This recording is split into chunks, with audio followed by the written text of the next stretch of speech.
الرسالة دي من أرخم الرسائل اللي ممكن تظهر لك على جهاز الكمبيوتر بتاعك، مع إن المشكلة تافهة وبسيطة بس ممكن تخليك تغير نسخة الويندوز. أول ما بتظهر لمعظم الناس ما بيبقوش عارفين الحل بتاعها، فبيلجأوا للحل الوحيد وهي تغيير نسخة الويندوز. والحل بتاع المشكلة بسيط بخطوتين، خطوة معقدة شوية وخطوة تافهة أنا مش هقولك عليها دلوقتي، هقولك عليها في اخر الفيديو. والخطوه الاولى اللي هي نقص في ملفات DLL. الرساله دي كانت بتظهر معاها في العاب كتير وخصوصا العاب جاتا، وكانت بتظهر برضو معاها في معظم البرامج، فكانت معفرطاني الرساله. شوف ده اول ما بتظهر عند اي حد بيروح يفكر ان الويندوز باظ ويلا بينا نعمل ويندوز جديد. بص، على كل العاب جاتا عندي نفس الحوار، يعني كل العاب جاتا نفس الحوار.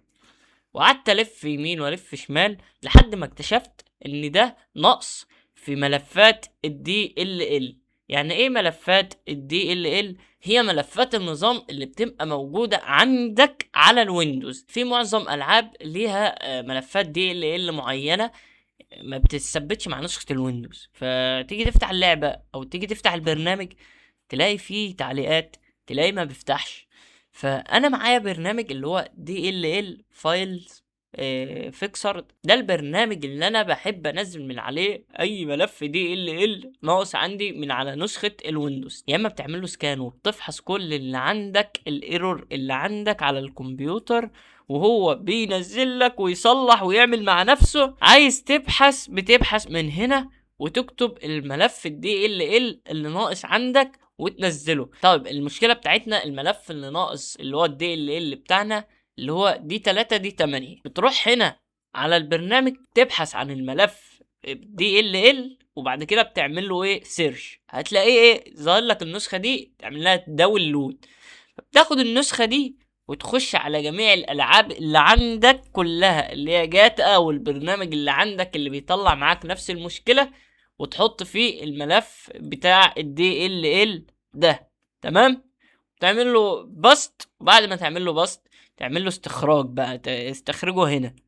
تمام، هتلاقي الملف ظهر معاك على اللعبة. فبتيجي تفتح اللعبة ممكن تلاقي برضو نفس الايرور مرحش واختلف، بدل F28 بقى F30. هل بقى ده في ملفات DLL؟ طبعا لا. انا قعدت اروح يمين واروح شمال وادور على المواقع واشوف الايرور ده سببه ايه. طلع سبب تافه يخرجك عن شعورك اساسا. هتخش على الكنترول بانل، تمام، تعمل لها بدل كده تختار سمول ايكونز او مش سمول، يعني خليها لارج ايكون، وهتلاقي كلمه اسمها ريجون، فتخش عليها. تمام، هتلاقي ايه بقى في الفورمات قدامك؟ فورمات مكتوب ايه؟ انجليش امريكان سوما ولا بوما ولا ما تعرفش جنسيتها ايه.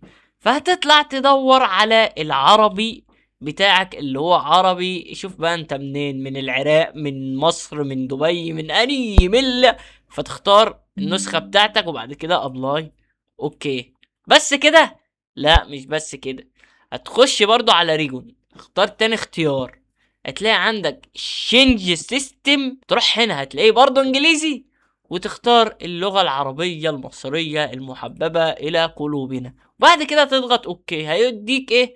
ريستارت. هتضغط ريستارت وبعد كده ترجع تجرب. ورجعنا لكم تاني بعد ما رسترنا الجهاز بتاعنا الجميل، ونخش بقى نجرب اي لعبة من لعبة جاتا ونخش على الالعاب. تمام، احنا كنا فتحنا جاتا 10 ما فتحتش وجاتا 7 ما فتحتش، فاحنا هنخش تمام على جاتا 10 ونضغط انتر ونشوف اللعبة هتشتغل ولا ما اشتغلتش. انت شايف ايه يا حبيب اخوك؟ انت شايف ايه؟ اللعبة اشتغلت. ده قمة في الهيافة وقمة في تشغيل الدماغ من نسخة الويندوز. يعني عشان اللغة بس متغيرة تقفل عليك برامج وتقفل عليك العاب. وقبل ما تغير نسخة الويندوز اتأكد من الحاجات اللي انا وريتها لك دلوقتي في الفيديو عشان ما تروحش عليك نسخة الويندوز في الفاضي والالعاب عندك تبوظ في الفاضي.